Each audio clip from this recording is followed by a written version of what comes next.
ಇದು ಸಂಪೂರ್ಣ ಒಂದು ಡಿಸ್ಕಷನ್ ಏನು ವಂದೇ ಮಾತರಂನ 150ನೇ ವಾರ್ಷಿಕೋತ್ಸವದ ಬಗ್ಗೆ ಸದನದಲ್ಲಿ ದೀರ್ಘವಾದ ಚರ್ಚೆ ನಡೀತಾ ಇದೆ. ನಾವೆಲ್ಲರೂ 12 ಗಂಟೆಯಿಂದ ಮೊದಲನೇದಾಗಿ ನಮ್ಮ ದೇಶದ ಪ್ರಧಾನಮಂತ್ರಿಗಳು ವಂದೇ ಮಾತರಂನ ಇತಿಹಾಸದ ಬಗ್ಗೆ ಹೇಳಿದ್ರು, ನೆಹರು ಅವರ ಬಗ್ಗೆ, ರವೀಂದ್ರನಾಥ್ ಟ್ಯಾಗೋರ್ ಬಗ್ಗೆ ಇತಿಹಾಸದ ಎಲ್ಲ ಪುಟಗಳನ್ನ ತೆಗೆದು ಅವರು ಸುದೀರ್ಘವಾಗಿ ಚರ್ಚೆ ಮಾಡಿದ್ರು. ಅದಾದ ನಂತರ ಪ್ರಿಯಾಂಕಾ ಗಾಂಧೀಜಿ ಅವರು ಕೂಡ ಜವಾಹರ್ಲಾಲ್ ನೆಹರು ಅವರು ತಗೊಂಡಂತ ನಿರ್ಧಾರ, ನಂತರ ರವೀಂದ್ರನಾಥ್ ಟ್ಯಾಗೋರ್ ಅವರಿರ್ಬೋದು, ನೇತಾಜಿ ಸುಭಾಷ್ ಚಂದ್ರ ಬೋಸ್ ಅವರು ತಗೊಂಡಂತ ನಿರ್ಧಾರದ ಬಗ್ಗೆ ಫ್ಯಾಕ್ಟ್ ಸಮೇತ ಹೇಳಿದ್ದಾರೆ.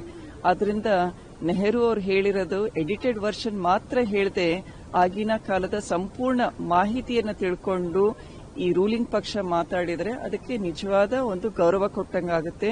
ವಂದೇ ಮಾತರಂ ಬಗ್ಗೆ ಈ ಒಂದು ನಮ್ಮ ದೇಶದ ನ್ಯಾಷನಲ್ ಸಾಂಗ್ ಅಂತ ಹೇಳ್ತೀವಲ್ಲ, ಎಲ್ಲರ ಭಾರತೀಯರಿಗೂ ಇದ್ರ ಬಗ್ಗೆ ಸಾಕಷ್ಟು ಹೆಮ್ಮೆ ಇದೆ.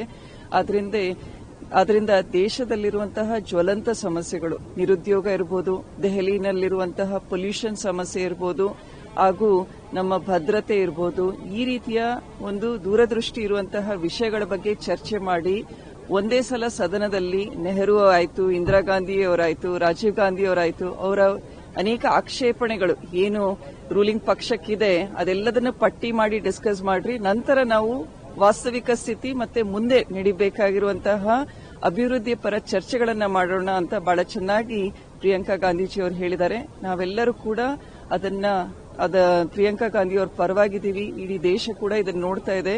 ವಾಸ್ತವ ಜ್ವಲಂತ ಸಮಸ್ಯೆಗಳ ಬಗ್ಗೆ ಚರ್ಚೆ ಆದರೆ ಅದು ನಿಜವಾಗ್ಲೂ ಜನಪ್ರತಿನಿಧಿಗಳಾಗಿ ನಮ್ಮ ಪ್ರಜೆಗಳಿಗೆ ನಾವು ಸಲ್ಲುವಂತಹ ಗೌರವ ಅನ್ಸುತ್ತೆ. ನನಗೂ ಕೂಡ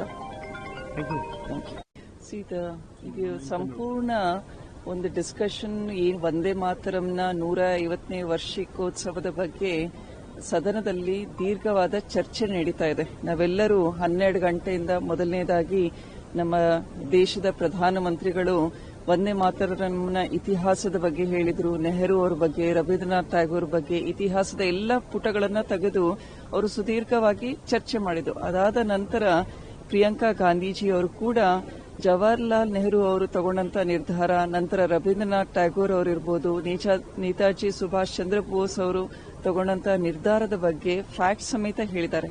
ಆದ್ರಿಂದ ನೆಹರು ಅವರು ಹೇಳಿರೋದು ಎಡಿಟೆಡ್ ವರ್ಷನ್ ಮಾತ್ರ ಹೇಳದೆ ಆಗಿನ ಕಾಲದ ಸಂಪೂರ್ಣ ಮಾಹಿತಿಯನ್ನು ತಿಳ್ಕೊಂಡು ಈ ರೂಲಿಂಗ್ ಪಕ್ಷ ಮಾತಾಡಿದರೆ ಅದಕ್ಕೆ ನಿಜವಾದ ಒಂದು ಗೌರವ ಕೊಟ್ಟಂಗಾಗುತ್ತೆ.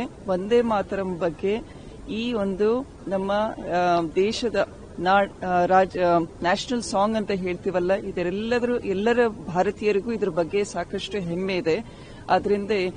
ಆದ್ರಿಂದ ದೇಶದಲ್ಲಿರುವಂತಹ ಜ್ವಲಂತ ಸಮಸ್ಯೆಗಳು, ನಿರುದ್ಯೋಗ ಇರಬಹುದು, ದೆಹಲಿನಲ್ಲಿರುವಂತಹ ಪೊಲ್ಯೂಷನ್ ಸಮಸ್ಯೆ ಇರಬಹುದು, ಹಾಗೂ ನಮ್ಮ ಭದ್ರತೆ ಇರಬಹುದು, ಈ ರೀತಿಯ ಒಂದು ದೂರದೃಷ್ಟಿ ಇರುವಂತಹ ವಿಷಯಗಳ ಬಗ್ಗೆ ಚರ್ಚೆ ಮಾಡಿ ಒಂದೇ ಸಲ ಸದನದಲ್ಲಿ ನೆಹರು ಆಯ್ತು, ಇಂದಿರಾ ಗಾಂಧಿ ಅವರಾಯ್ತು, ರಾಜೀವ್ ಗಾಂಧಿ ಅವರಾಯ್ತು, ಅವರ ಅನೇಕ ಆಕ್ಷೇಪಣೆಗಳು ಏನು ರೂಲಿಂಗ್ ಪಕ್ಷಕ್ಕಿದೆ ಅದೆಲ್ಲದನ್ನು ಪಟ್ಟಿ ಮಾಡಿ ಡಿಸ್ಕಸ್ ಮಾಡ್ರಿ, ನಂತರ ನಾವು ವಾಸ್ತವಿಕ ಸ್ಥಿತಿ ಮತ್ತೆ ಮುಂದೆ ನಡಿಬೇಕಾಗಿರುವಂತಹ ಅಭಿವೃದ್ಧಿ ಪರ ಚರ್ಚೆಗಳನ್ನ ಮಾಡೋಣ ಅಂತ ಬಹಳ ಚೆನ್ನಾಗಿ ಪ್ರಿಯಾಂಕಾ ಗಾಂಧೀಜಿ ಅವರು ಹೇಳಿದ್ದಾರೆ. ನಾವೆಲ್ಲರೂ ಕೂಡ ಪ್ರಿಯಾಂಕಾ ಗಾಂಧಿ ಅವ್ರ ಪರವಾಗಿದ್ದೀವಿ. ಇಡೀ ದೇಶ ಕೂಡ ಇದನ್ನು ನೋಡ್ತಾ ಇದೆ.